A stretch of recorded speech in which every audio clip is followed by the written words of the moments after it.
shout-outs here. Like I said, at the end of hour one or in hour number two, we had the Bash, the Great American Bash, or as they call it now, the Bash.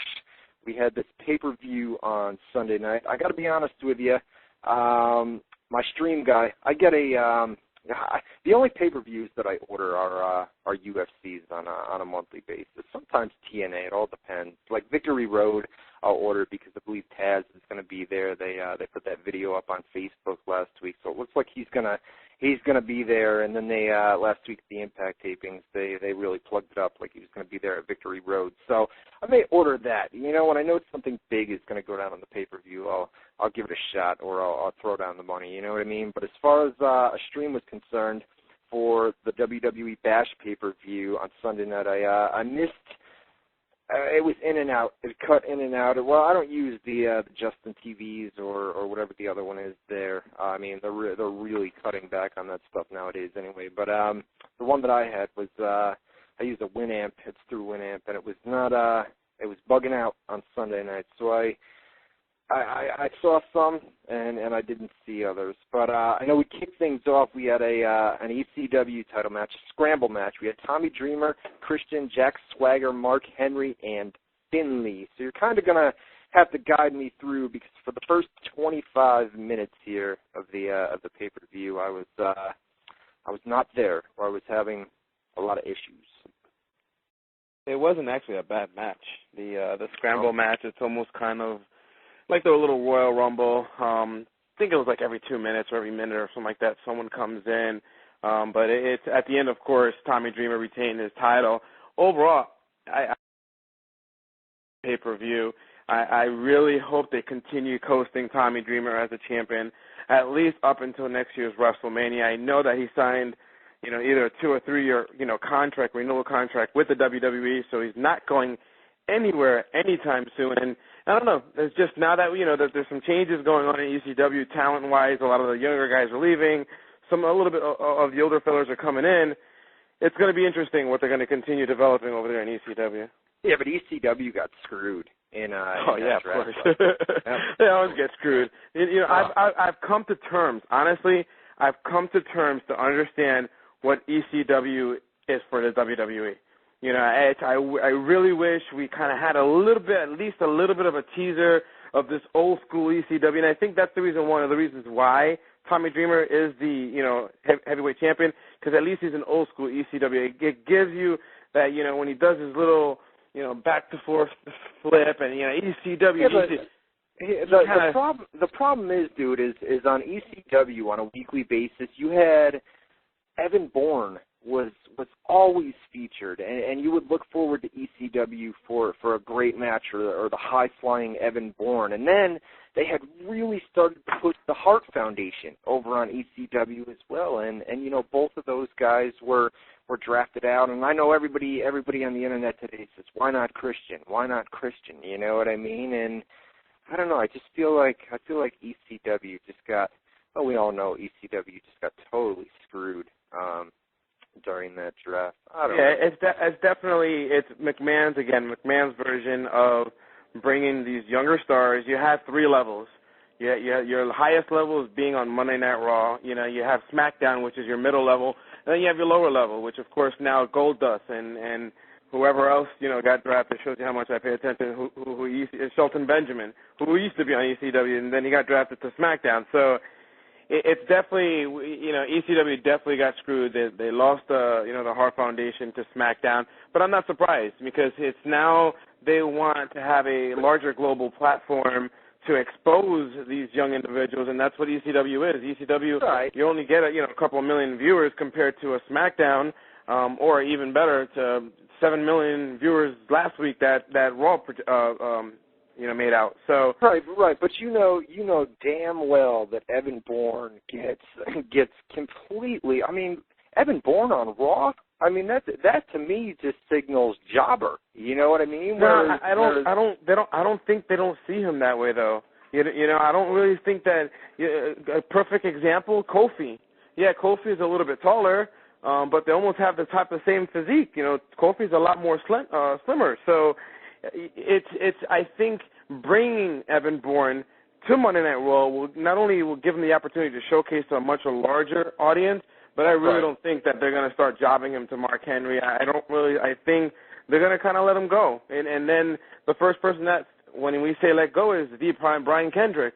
You know, I honestly feel that we may not see him again on WWE program, because it's kind of like... what else, dude? It's other people that we may not see is, Finley's over on, he's on SmackDown now. He got drafted last night in the draft from ECW to SmackDown. So where does that leave? Well, Hornswoggle hasn't really been there. He's been with Goldust in recent weeks, but now you have Goldust going over to ECW. So Hornswoggle is kind of stuck on Raw. And then what happens with Tony Atlas, who always accompanied Mark Henry to the ring? I mean, he's kind of lost, you know what I mean? So, I think that's another person that we're probably not going to be seeing anymore. Yeah. I think that the time, his TV time at least, is probably expired. And then Hornswoggle would be almost like, when the WWE used the Boogeyman when he came out last, which are kind of like special moments, special spots. And same thing with Goldust, being utilized on Sci-Fi. I mean, it kind of fits their mystique in some sort of way with the channel. Their freak nature, you know what I mean? And I really like the idea that they had these little oddities, 2 weeks ago when they compared, they had Hornswoggle and Goldust and Fetus, I think, or something like that. Festus. Remember he was on the crapper, and then he came out and he's reading the Wall Street Journal or something like that, and then slapped it out of his hands. But yeah, well, I'll tell you what, we'll hold off because we're doing a lot of draft talk right now, so we'll hold off on that. Let's get through the Bash and then Monday Night Raw. And I hate the way they did that draft, by the way. We know that the draft on a yearly basis draws huge ratings for that show, right? It does, right? Absolutely. All right. So you announce the other 15 names or the other 12 names on WZROnline.com after the shows. I would say don't announce them, and then have people tune in to ECW or SmackDown this week to find out who gets drafted. You know what I mean? Not that the spoilers aren't going to come out on the websites anyway, but WWE.com has a massive fan base. So I don't know. I thought they were going to save it, and then on ECW this week we would slowly see these new names come in. You know what I mean? And they just bang right after Monday Night Raw they announced the other 12, because we saw 3 of them in the main event of Monday Night Raw last night. So I don't know. We'll save the draft talk for a little bit. Back to the Bash pay-per-view. We had Tommy Dreamer. He said he retained the ECW title in a scramble match. I like that concept where one guy gets the pin and then they become the new champion until somebody pins that person, and then they become the new champion. You know what I mean? And then when the time expires, the champion is, the guy that had the last pinfall, and that turned out to be Tommy Dreamer. So I'm a big fan of scramble matches. I didn't get to see it. You know what I mean? I was in and out, especially the first 25 minutes of that pay-per-view. So one match I did get to see was Chris Jericho versus Rey Mysterio for the Intercontinental title, the title versus mask. Outstanding work by both of these guys. Do you agree? Absolutely. These two have been, what's been reported, tearing out house shows, pre-warming up for their match this past Sunday, and I knew the result was going to happen that way. I didn't think it was time yet for Rey to lose his mask. It's Rey having IC title belt. Obviously, we all know Jericho, one half of the tag team, and of course, having the IC title is just more of a conflict.